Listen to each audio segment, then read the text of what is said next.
Service, your state forester, and the Ad Council. Learn more at SmokeyBear.com. Only you can prevent wildfires. Welcome back, guys. Thank you for tuning in to the Sports Dig. Remember, guys, only you can prevent forest fires. These PSAs are just moronic. I can't believe I even have to play them.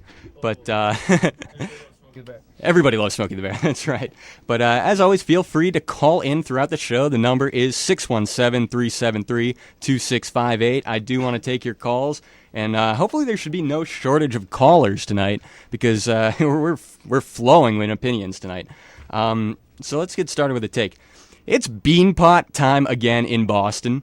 And my question is, why does anyone here at Northeastern even care in the slightest? I just don't know why anybody cares. Northeastern is the laughingstock of the Beanpot, and they've been the laughingstock of the Beanpot for all 58 years of its existence. The Beanpot is outdated and a fairly irrelevant tournament to begin with, and we're the laughingstock.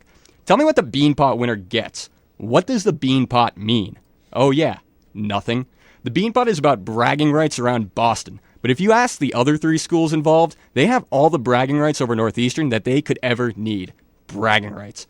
Then again, if you ask those college bros, and I mean bros, I'm talking Boston College, Boston University, and Harvard, they have bragging rights over just about anyone short of Ari Gold. Because to them, he's the man. Now, Northeastern to Boston schools is like when you're at a party and you get with a 7, but it's the only 7 there and everybody else is getting with 10s. All the other girls are 10s. You can't help but feel a little left out, a little bitter, but you mask it and walk around like you're the man. Get over yourself. Yeah, you made it to the party. Yeah, you got some. It could be worse. A lot worse. You did well, bro. You're kind of cool. You got with a decent girl. But quit trying to act nonchalantly like you fit in seamlessly. Boston, like you're the man? Are you serious? You should know better. But you know what? I didn't even describe Northeastern. I just described Boston College. That's a joke. At this party, Northeastern is a bro that got with the 6 that showed up late. What does Northeastern have? Yeah, the rankings are rising. Awesome. That means something. I'm being sarcastic. What does Northeastern have? Co-op? Are you kidding me? That's the problem. Everyone here is too serious, too career-oriented to give a damn about athletics, or anything that doesn't really affect themselves. Northeastern's competitive advantage for 99% of the kids here is the opportunity to intern for $8 an hour on a cube farm. Big ups, bro. I did a co-op in a cube and lasted 1 day. I'm not going to be some HR lady's paper-pushing slave from 8 to 4. Yeah, sometimes they don't even give you 9 to 5. 8 to 4. That's a joke. I don't want to work for an insurance company in a small cube for $8 an hour, so in a year I can move up to a slightly larger cube across the hall for $15 an hour. No way.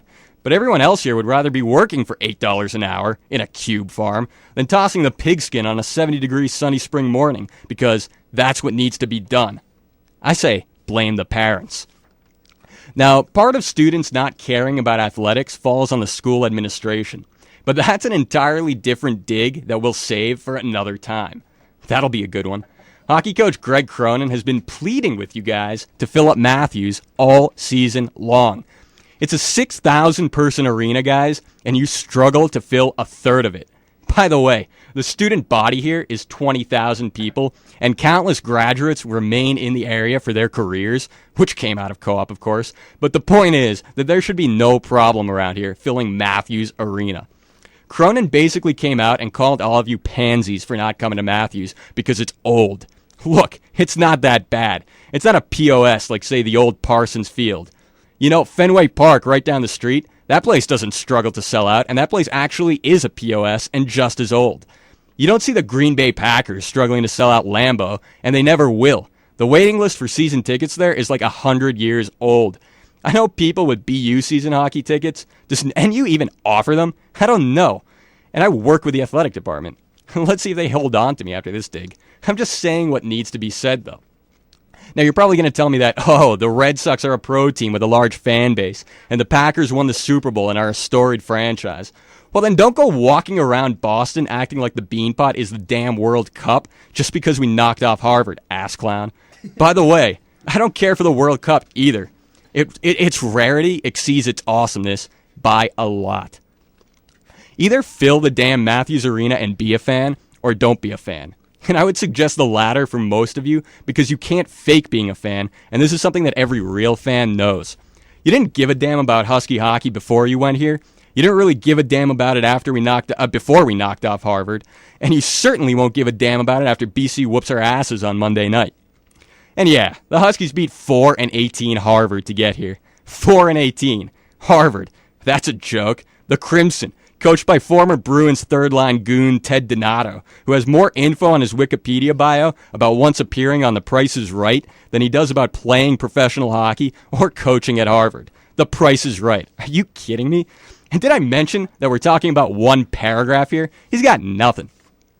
But I'm not here to hate on Donato. I'm just putting things into context and doing my best. He seems like a good guy, and he's certainly invited to appear on the dig at any time. And he has to be a nice guy to put up with the arrogance of Harvard kids for 6+ years now.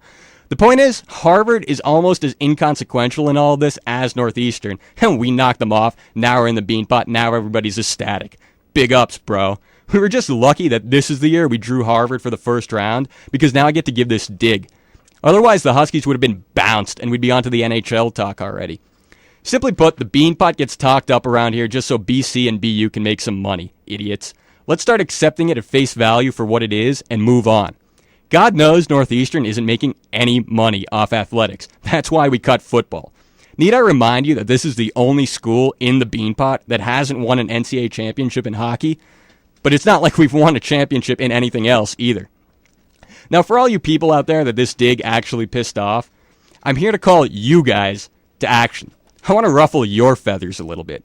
Get some fur, Huskies, and quit being chickens.